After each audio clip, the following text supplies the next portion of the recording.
kembali. Nah, titik nol ini saudara, coba diperjelas begini.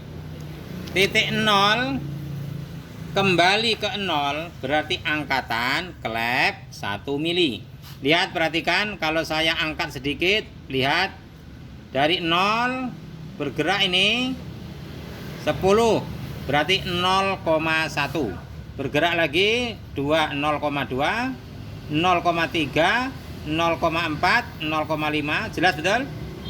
Bismillahirrahmanirrahim. Assalamualaikum warahmatullahi wabarakatuh. Saudara-saudara, kita jumpa lagi dengan nuansa motor ya. Kali ini alhamdulillah kita dapat kembali lagi mengupload video ya tentang ilmu-ilmu tentang mekanik sepeda motor. Kali ini saudara sesuai dengan banyak permintaan dari subscriber melalui WA maupun di kolom komentar tentang cara dial secara detail ya, secara detail.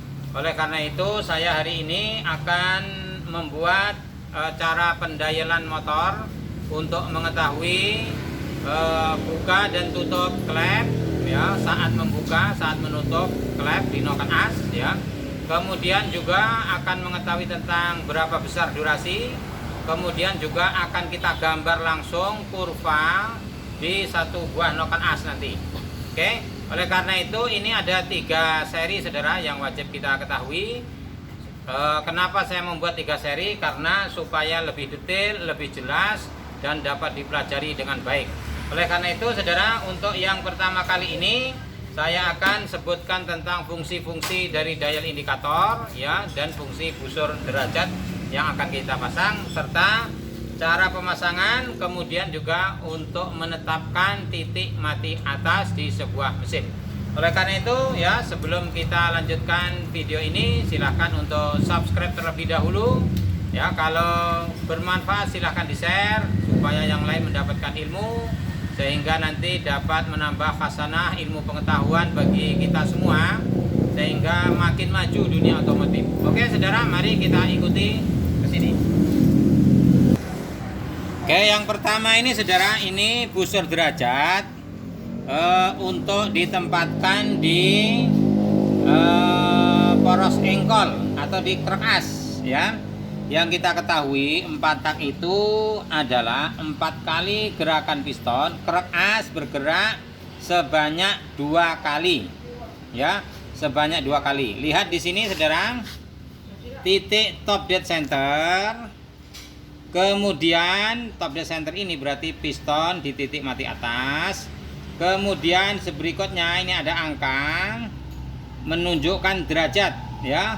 Ada 10 derajat, 20, 30, 40, 50, 60, 70, 80, 90. 90 dalam pengertian 90 derajat poros engkol.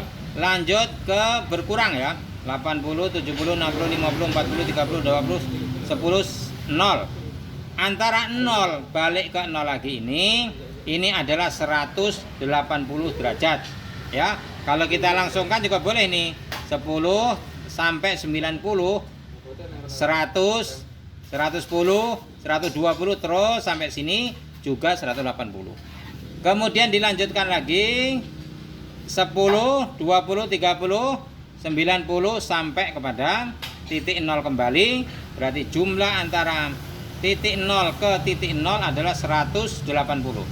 Berarti ini saudara menggambarkan perjalanan piston ya. Perjalanan piston akan diukur dengan derajat berdasarkan poros engkol. Kalau jarum nanti menunjukkan angka 0 ini berarti posisi TDC, top dead center, atau piston di titik mati atas. Kemudian berlanjut, kalau misalnya sampai ke sini berarti bottom dead center atau titik mati bawah. Kemudian lanjut lagi ke sini berarti titik mati atas. Nah saudara, 4 tak itu adalah 4 kali gerakan piston. Krek as bergerak 2 kali. Kalau saya sebutkan pergerakan pertama dari titik mati atas atau TDC, top dead center, balik ke belakang ke bottom dead center, ini baru separuh saudara, atau setengah. Berarti yang disebut dengan 1 kali gerakan askrok adalah top dead center kembali lagi ke top dead center.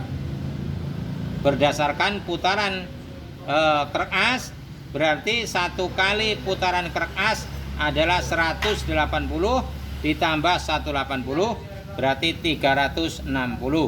Nah, supaya diketahui.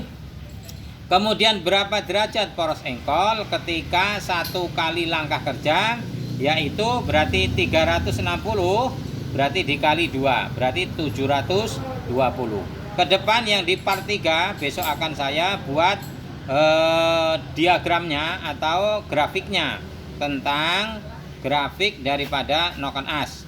Jadi supaya dipahami mulai dari awal sini, dari 0 derajat sampai dengan 720 derajat atau 2 kali gerakan krek as. Oke saudara, saya kira yang ini sudah jelas. Kemudian berikutnya lagi alat yang kita gunakan selain dari busur derajat nanti kita tempatkan di sini, yaitu dial indikator. Dial indikator ini saudara, ya, posisinya menunjukkan pergerakan, ya, menunjukkan pergerakan klep, ya, atau menunjukkan angkatan daripada klep. Sekarang posisi yang titik terluar ini bisa diputar, dikalibrasikan ke titik 0. Nah seperti ini. Nah ini sudah 0, ya, kita klik. Nah oke. Sekarang saudara perhatikan jarum dial indikator ini antara 0 juga ada angkanya 0, 10, 20, 30, 40, 50, 60, 70, 80, 90, 0 kembali. Nah titik 0 ini saudara coba diperjelas begini. Titik 0 kembali ke 0 berarti angkatan klep 1 mili. Lihat, perhatikan kalau saya angkat sedikit, lihat dari 0 bergerak ini 10 berarti 0,1, bergerak lagi 2, 0,2, 0,3, 0,4, 0,5, jelas betul? 0,6, 0,7, 0,8, 0,9, 1 mili. Oke, segini 1 mili saudara. Kalau nanti jalannya mundur bagaimana? Jalannya ke sini, misalnya mundur, sama saja. Yang kita baca adalah yang merah.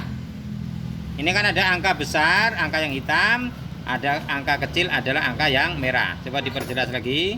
Dah, yang merah ini juga kebalik, kalau dari 90 berarti dari 10, 20, 30. Oke saudara, saya kira jelas ya.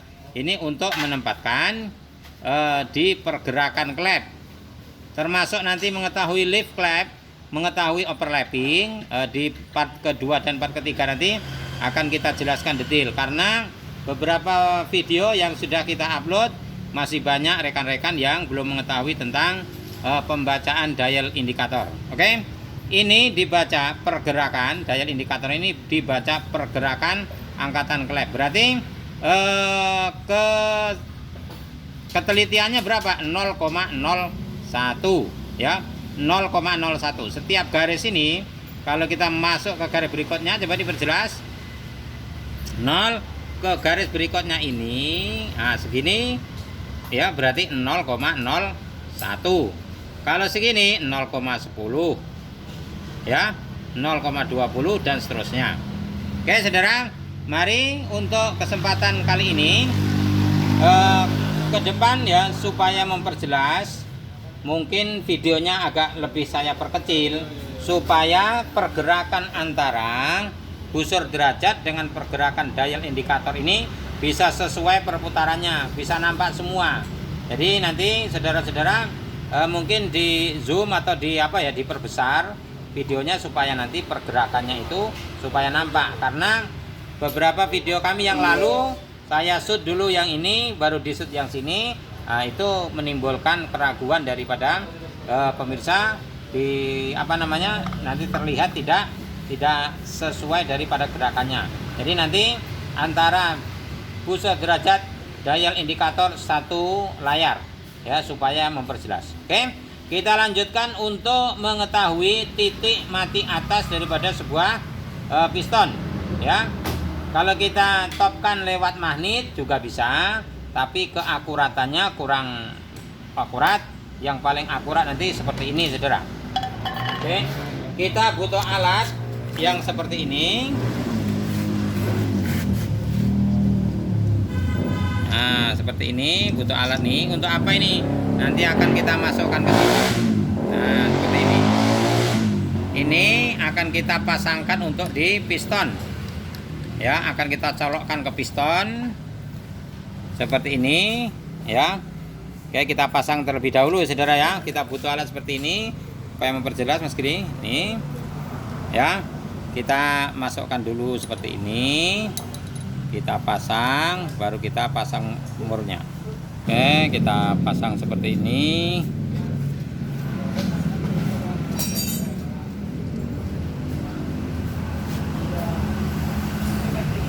Oke, ya. Kita kencengi dulu. Nih saudara, lihat titik tertinggi kemudian terhadap piston. Tunggu bentar ya.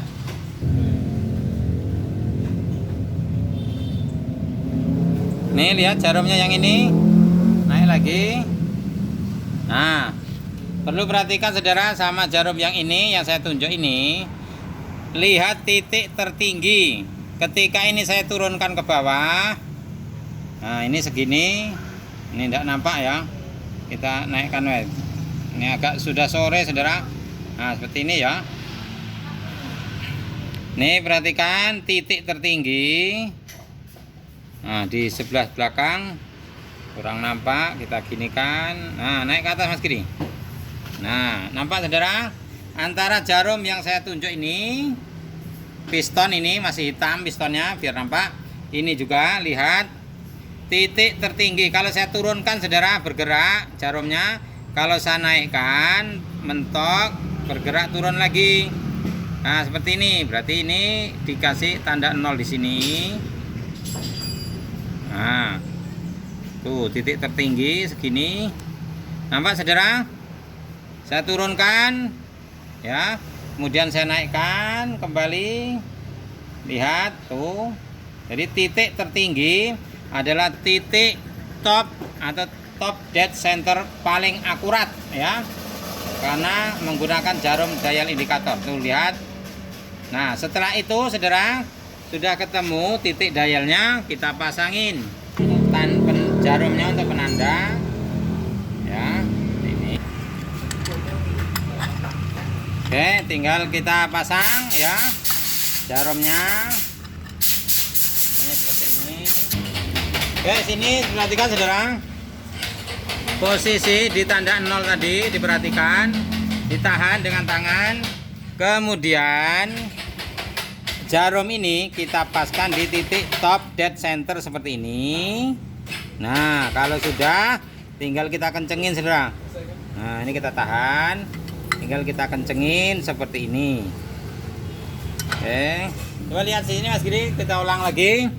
Lihat titik ini saudara, di titik 0 ya, nah, tanda 0. Di sini posisinya harus di angka 0. Kalau sudah seperti ini ya, itu sudah 0, di sini 0, kita kunci kuat. Nah, oke, berarti posisi jarum ini terhadap busur adalah sudah di posisi tepat di titik mati atas. Oke saudara. Nah saudara, untuk ke depan pendayalan akan kami lakukan di motor Honda Beat, karena ada saudara kita yang pengen berapa angka buka tutup di Honda Beat ya. Demikian untuk part pertama. Pantau terus di part kedua dan part ketiga tentang pendayalan, termasuk nanti durasi berapa, loop separation angle atau LSA berapa, LC nya berapa, termasuk kita akan komplit menggambar diagram daripada Noken As. Oke saudara, untuk part 1 saya tutup, ikuti part 2 dan part 3. Assalamualaikum warahmatullahi wabarakatuh.